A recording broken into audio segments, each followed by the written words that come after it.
하나님의 말씀 오늘 시편 93편 함께 하나님의 말씀 살펴보도록 하겠습니다. 8월 30일 수요일 본문입니다.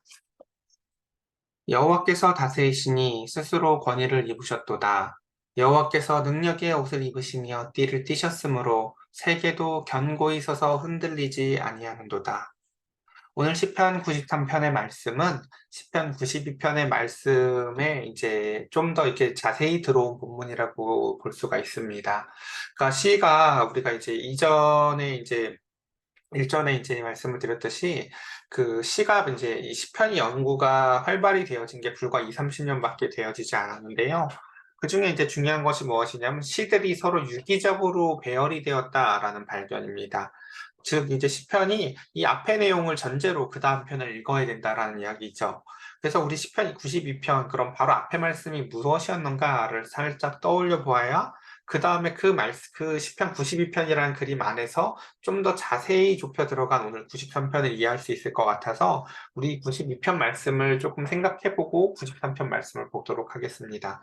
먼저 바로 앞에 말씀은 그 안식일에 대한 이야기였어요. 안식일에 하나님께 드리는 그 시였는데 그 가운데에서 보면은 아침마다 이런 이제 말씀들로 시작을 했었죠.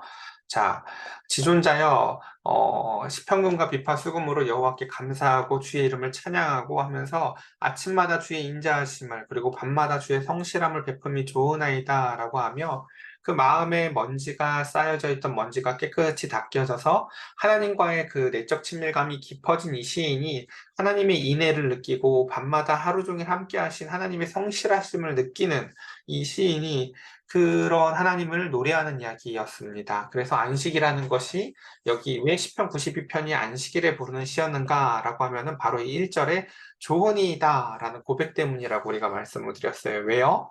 하나님께서 세상을 처음 지으시고 나서 좋다, 좋다 하셨거든요. 하나님이 그 첫째 날 보시기에 좋았더라, 셋째 날 좋았더라, 넷째 날 좋았더라. 그리고 그래서 모든 것이 다 이제 완성되어지고 나서 사람을 지으시고 모든 것을 누리게 두신 후에 주께서 그 보좌에 앉으셔서 심히 좋았더라 말씀하셨던 그 고백은 단순히 하나님만 좋기 위해서가 아니라 그 가운데서 우리가 누군가를 음식점에 데리고 갈 때 내가 너무 맛있어서 누군가를 데려가면 그때에 사실 그가 원하는 게 무엇이에요? 그 데려간 사람한테도 와 진짜 맛있다라는 고백을 얻기 위해서인 것처럼 하나님께서 우리를 제일 마지막 모든 것을 지으시고 나서 사람을 여섯째 날에 지으신 이유는 그 하나님의 고백에 대한 응답을 우리에게 듣기 위해서이세요. 우리 사람은 그러니까 하나님은 첫날 아무것도 없던 무에서 모든 것을 지으셨지만 사람은 모든 것이 지어진 상태에서 태어나거든요. 그리고 나서 그 가운데서 하나님의 말씀을 처음 듣게 되는 그 사람이 하나님의 말씀을 처음 듣게 되는 첫 마디가 뭐냐면 바로 하나님이 보시기에 심히 좋았더라라는 고백이에요. 그것처럼 그 하나님이 그 안식일 날 가장 듣고자 하셨던 말씀은 사람 역시도 하나님으로 말미암아 좋다라는 고백입니다. 그래서 하나님은 우리와 함께 같이 그렇게 하나님으로부터 말미암아 좋다라는 고백을 듣기를 원하시는 것이 바로 그 시편 92편에서 가르쳐 주는 교훈이었고 그래서 92편에 보면은 뭐 원수들 이야기도 있지만 그럼에도 불구하고 90편에서 배웠던 지혜에 의해서 인생의 짧음, 그 가운데서 하나님의 영원함을 비교해서 그것을 잘 견뎌 나아가는 이야기. 그리고 제일 마지막에 그래서 이 시인은 결국은 의인은 종려나무 같이 번성하고 그 가운데서 레바논의 백향목 같이 성장하는데 그것을 다시금 하나님의 나라의 언어로 바뀌어보면은 그 의인은 여호와의 집에 심겨진 사람이고 복음서의 언어로 바꿔보면 마치 배와 그물을 버리고 그 가운데서 예수님을 따르는 사람들. 그래서 여호와의 집에 심겨졌으며, 그리고 그들은 어디서 성장을 합니까? 이 땅에서 부흥하는 것이 아니라 바로 우리 하나님의 뜰 안에서 번성하리로다라고 하면서 흔들리는 세상 속에서도 그 가운데서 하나님 앞에 심겨져서 흔들리지 아니하고 그 가운데서도 하나님의 나라 안에서 번성하는 존재로서 등장하는 것이 바로 시편 92편의 그 안식일에 부르는 기도의 내용, 이제 시의 내용이었다면 오늘 이 시편 93편은 이 사람에게도 여전히 그 흔들리는 상황이라는 것은 변치 않아요.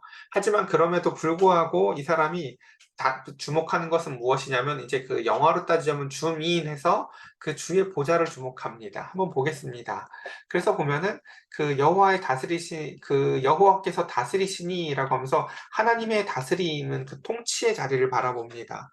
그러니까 아까 안식의 키워드가 제가 그거라고 했죠. 모든 것이 제자리에 있는 것. 마치 우리의 삶으로 따지자면 청소한 거랑 비슷해요. 이제 청소라는 게 잘 생각을 해보면 그런 개념이잖아요. 그렇죠? 어디에 널브러져 있으면 더럽지만 얘네들을 모아서 쓰레기통이라는 곳으로 넣으면 우린 그것을 깨끗하다고 보잖아요. 그렇죠? 사실 자리의 이동인데 모든 것이 있을 자리에 있는 상태를 우리는 사실 기뻐한다고요. 그리고 그때에 비로소 안식을 누린다고요. 그것처럼 사람의 마음을 하나님의 보좌로 지으셨어요. 하나님께서는요. 하나님이 통치하시고 하나님이 앉으시고 하나님과 교제하시고 하나님의 말씀을 심기 위해서 사람의 마음을 지었는데 사람이 그것을 찬탈해서 내 마음이야 라고 하면서 주권을 자신의 소유권을 주장을 하면서 그것을 마음대로 사용함으로 말미암아 삶의 주체가 하나님에서 사람으로 바뀌어지면서 사람은 고난과 환난의 길을 걷게 되어집니다. 자, 시편 92편, 93편은 드디어 그 자리를 하나님에게 내어드리고 내 마음의 보좌에 하나님의 앉으심으로 말미암아 안식을 누리는 사람의 고백입니다. 자, 그 사람은 이렇게 얘기를 합니다. 하나님을 내 마음의 자리에 왕의 자리에 앉으신 하나님을 보고 하나님이 말씀으로 나를 다스리시니까 는 하나님을 바라보며 스스로 권위를 입으신 하나님, 그리고 여호와께서 능력의 옷을 입으신 하나님, 그리고 띠를 띠신 하나님께서 견고히 서서 흔들리지 아니한다라고 고백합니다. 자, 이런 고백을 왜 하는지 혹시 아세요? 왜 견고하다라는 표현을 쓰냐면 저 앞에서 여호와의 집이 견고하다는 이야기도 썼지만 지금 시인의 상황이 사실은 견고하지가 않아요. 왜 이런 표현들을 쓰냐면은 여기서 앞에 이런 표현들 있죠. 권위를 입으셨도다라고 하면 띠를 세계도 견고히 흔들리지 아니하는도다라는 말이 지금 반대말이잖아요. 지금 흔들리는 말에. 그러니까 지금 시인의 상황은요, 여전히 사실은 지금 흔들리는 상황이에요. 악인들이 형통하고 그 가운데서 죄가 관영한 세상 속에서 이 사람은 마치 죄가 관영한 세상 속에서도 변치 아니하시고 흔들리지 아니하는 하나님의 보좌를 바라봅니다. 그래서 2절에 보면 키워드 중에 하나가 바로 주의 보좌죠. 하나님의 그 왕이 앉는 의자, 그것이 바로 사람의 마음이거든요. 그 주의 보좌는 예부터 견고히 섰고 주는 영원부터 계셨나이다 라고 하면서 하나님께서 그 통치하고자 하시는 그 자리 가운데서 그 주의 보좌에 앉아 계시는 그것은 영원하고 그리고 이 92편에서도 잘 넘어왔던 것처럼 악인들이 짧다는 것을 다시금 깊이 묵상하면서 흔들리는 세상 속에서 변치 않고 견고한 하나님의 보좌를 묵상합니다. 그러면서 3절에 보면 이렇죠. 여호와여 큰 물이 소리를 높였고 큰 물이 소리를 높였고 큰 물이 그 물결이 높으나이다. 자, 지금 상황이 어때요? 이 큰 물이라는 건 혼돈한 세상을 지금 상징을 해요. 무질서하는 거죠. 무질서한 그 세상 속에서도 이 시인이 생각했을 때 무질서한 세상 속에서 바로잡고 싶은 게 얼마나 많겠어요, 사실은요. 근데 그 가운데에서 제일 먼저 바로잡아야 될 것들이 우리는 하나님 저 사람 좀 심판해 주세요. 그 가운데서 이것 저것이 아니라 먼저 주의 보좌에 내가 앉는 것이 아니라 하나님이 앉는 것이 제일 중요하다는 것을 시인은 잘 압니다. 그래서 흔들리지 아니하는 주의 보좌에 앉아 계신 하나님을 묵상하면서도 이 큰 물이 있는 이 현실 속에서 그 두 가지 세상의 차원을 다 살아나가는 거죠. 이 그림을 잘 보여주는 그림 중에 하나가 복음서에 보면 예수님이 그 제자들을 데리고 이제 갈릴리 호수를 건너가시는 가운데에서 제자들이 밤중에 풍랑을 만나니까 그 가운데에서 그들이 막 죽겠다고 소리를 지를 때 그 가운데서 그 흑암 속에서 그 무리를 걸어오신 예수님을 봅니다. 자, 제자들이 큰 물이 막 이니까 그 가운데서 물을 퍼냈겠죠, 밤새. 근데 그 가운데서 예수님이 이제 잠드신 예수님을 바라보기도 하고 또한 그 가운데서 그 베드로의 본문에서 보면은 저기서 이제 걸어오시기도 하죠. 제자들만 보냈을 때에는. 어쨌든 두 본문 다 핵심은 뭐냐면은 나에게 지금 처한 환경은 지금 어둠과 혼돈 그 가운데에서도 두려움인데 그 가운데에서 주무시고 계신 예수님 혹은 저 어둠 속에서 걸어오신 예수님은 평온하다는 거죠. 그것처럼 우리가 바라봐야 될 대상은 거기서 열심히 내가 그 큰 물에 대항해서 물을 퍼내는 짓이 아니라 하나님을 바라보는 것이 우리가 평안을 누리고 그 상황을 가장 빨리 타개해 나아갈 수 있는 것이라는 것입니다. 여러분들의 혼돈스러운 삶의 어떠한 환경이 주어졌다면 여러분들은 그 환경에 대응하는 가장 첫 번째 일은 무엇이냐면 바로 무릎을 꿇고 기도를 하면서 내가 주의 보좌를 바라보고 예수 그리스도를 바라보고 하나님을 바라보시는 일이 제일 긴급한 일이죠. 우리의 손에는 여전히 물바가지가 있죠. 그것을 퍼내는 것. 내가 내 힘으로 할 수 있을 것 같으니까요. 그러나 그 가운데서 여러분들은 그러면 그럴수록 큰 물의 위력과 세력을 더 크게 느끼게 되실 것입니다. 자, 그 다음 3절 보도록 하겠습니다. 4절 보겠습니다. 높이 계신 여호와의 능력은 많은 물소리, 바다의 큰 파도보다도 큽니다. 라고 하면서 지금 이 4절이 그 두 가지가 싹 겹치는 그림이죠. 나의 현실에 닥쳐져 있는 높은 물, 많은 물소리, 두려운 물소리와 그럼에도 불구하고 높이 계신 여호와의 능력, 파도를 잠잠케 하시는 능력, 홍해를 가르신 하나님의 그 능력, 그것들을 바라보는 것이 바로 이 시인이 지금 경험하고 있는 기똥찬 은혜입니다. 자, 그래서 하나님의 나라는 정말 어떤 사람들이 들어가느냐에 대해서 이 이사야서는 이렇게 잘 보여줍니다. 하나님의 나라에 대한 그 본문을 보면은 이사야서 57장 15절을 보면 지극히 존귀하며 영원히 거하시며 거룩하다 이름하는 이라고 얘기를 하면서 하나님을 이렇게 수식하고 있어요. 이가 말씀하시되 라고 하면서 그 하나님이 말씀하시는 말씀은 견고한 말씀이에요. 내가 높고 거룩한 곳에 있으며 통회하고 마음이 겸손한 자와 함께 있나니 라고 하면서 그날에 그 하나님의 나라의 그림을 자세히 보면요. 하나님은 높고 거룩한 곳에 좌정하 계시고, 근데 그 나라의 하나님의 백성들이 어떤 사람이냐면 어떤 사람이에요? 통회하고 마음이 겸손한 자들이라고요. 그러니까 마음이 우리가 그 찬양의 가사처럼 마음이 상한 자가를 기뻐하시고 그 상한 마음에 가난한 마음이 있는 자들이 하나님 앞에 나올 수 있는 것처럼 영원히 그 주의 보좌 가운데서 하나님의 백성으로 살아갈 사람들의 가장 중요한 특징이 뭐냐면요. 바로 마음이 겸비한 자들입니다. 이렇게 우리는 그래서 사실 이 상황은 여전히 오늘 우리 10편 지금 93편을 보고 있지만 94편에 보면 그래서 하나님 보복해 주세요, 보복해 주세요. 이런 다시 또 그런 상황 그렇게 94편이 시작을 해요. 왜 이런 표현들이 계속 등장을 하냐면 현실에 있는 그 큰 물과 같은 상황들이 쉽게 타개되지 않거든요. 그럼에도 불구하고 그러니까 우리가 이런 착각을 하면 안 되는 거죠. 그러니까요. 하나님을 믿으면 환경적인 어려움이 빨리 해소된다. 하나님은 그렇게 말하지 않아요. 그 환경적 어려움과 그 가운데서도 하나님은 우리에게 그 환경적 어려움을 걷어가시기보다는 그 상황을 뛰어넘는 통찰을 주시고 그 상황을 뛰어넘을 수 있는 힘과 능력이 되어 주세요. 우리에게 힘과 능력을 주시기보단 우리에게 힘과 능력이 되어 주십니다. 자, 그래서 그 가운데서 이제 그 본문의 이제 뒷부분을 마지막 보고 정리를 해보도록 하겠습니다. 그래서 높이 계신 여호와의 능력은 많은 물소리와 바다의 큰 파도보다 큽니다. 라는 그 현실을 뛰어넘는 이 감각이 생긴 이 시인은 여호와여 주의 증거들이 매우 확실합니다. 라고 얘기합니다. 여기서 표현한 주의 증거들은 주의 율법, 이 당시에는 율법이고 지금 우리의 표현으로는 말씀이라고 표현을 해도 크게 틀리지 않습니다.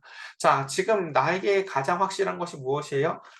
저 파도 소리일 거예요. 우리의 감각이 느끼는 거니까요. 근데 이 시인은 그거보다 더 확실한 게 뭐라고 얘기해요? 하나님의 말씀이라고 얘기를 해요. 하나님, 나는 이 환경보다 하나님의 말씀이 더 확실하고요. 거룩한 주의 지배에 합당하니 여호와는 무궁하시리이다라고 하며 그 현실을 뛰어넘는 하나님의 집의 영원함을 바라봅니다. 오늘 이 하나님의 집이라는 표현만 이제 마지막으로 살펴보고 마칠 텐데요. 오늘 이 92편에서도 하나님의 집이 등장을 했었죠. 92편 바로 앞에서의 하나님의 집은 어떻게 등장을 했었나요? 의인은 그 하나님의 집에 심기어진 사람이고 하나님의 집의 뜰에서 번성하는 사람이다 라고 얘기를 했었어요. 그렇게 마치 그 복음서의 언어로 따지자면 배와 그물을 버리고 예수 그리스도를 따라간 사람이라고요. 그것처럼 예수 그리스도를 따라감으로 말미암아 하나님의 집에서 살아가고 심겨졌고 하나님의 집에서 번성하는 사람이죠. 자, 우리가 너무너무 좋아하는 시편, 여러분 시편 중에서 제일 좋아하는 시편이 몇 편인가요? 사람들이 제일 좋아하는 제일 유명한 시가 흔히 23편이거든요. 근데 이제 시편 23편에 많은 사람들이 그 그림을 주로 이제 1, 2, 3절에 나타나는 그 목자와 양의 그림만 그려요. 근데 사실 그 그림도 중요하죠. 굉장히 중요하지만 그 그림의 결론이 뭔지를 사실은 여러분들이 아셔야 되는데 그 10편, 23편의 결론을 우리가 보고 오늘 마치도록 할게요. 자, 내 평생의 선하심과 인자하심이 반드시 나를 따르리니 라고 얘기해요. 이 사람이 지금 이 시인도 어때요? 사망의 음침한 골짜기를 막 지나갔었잖아요. 근데도 불구하고 그 목자 대신 하나님의 그 지팡이와 막대기가 동시에 감각이 되어지는 거예요. 이 큰 물과 같은 그 사망의 음침한 어둠의 골짜기만 두려워하는 것이 아니라 그 속에서 나하고 함께 계신, 그래서 여기에 뭐라고 표현해? 내 평생에 무엇이 나를 따라다닌다? 선하심, 토부, 좋다, 좋다. 라는 하나님의 고백이 나와 함께 하시고, 인자하심, 그 하나님의 그 변치 않으시는 깊으신 사랑이 나를 평생 이 두 가지가 나를 따르겠구나라는 것을 압니다. 그것이 때로는, 그쵸? 때로는 음침한 골짜기에선 지팡이와 막대기와로 나와 함께 하실 거고요. 때로는 그 환경적으로 하나님께서 우리를 또 푸른 초장이나 쉴만한 물가로 우리와 함께 하시기도 할 것입니다. 하지만 그 상황이 물가이든 아니면 골짜기이든 지팡이이든 막대기이든 그 가운데에서 이 모든 것이 하나님이 우리로부터 좋다라는 고백을 얻으시기 위함이요. 또한 그 가운데서 하나님의 변치 않으신 사랑이라는 것을 이 시인은 잘 알기에 이렇게 마지막을 고백합니다. 내가 여호와의 집에 영원히 살 거야 라고 고백을 합니다. 오늘 시랑 똑같지요.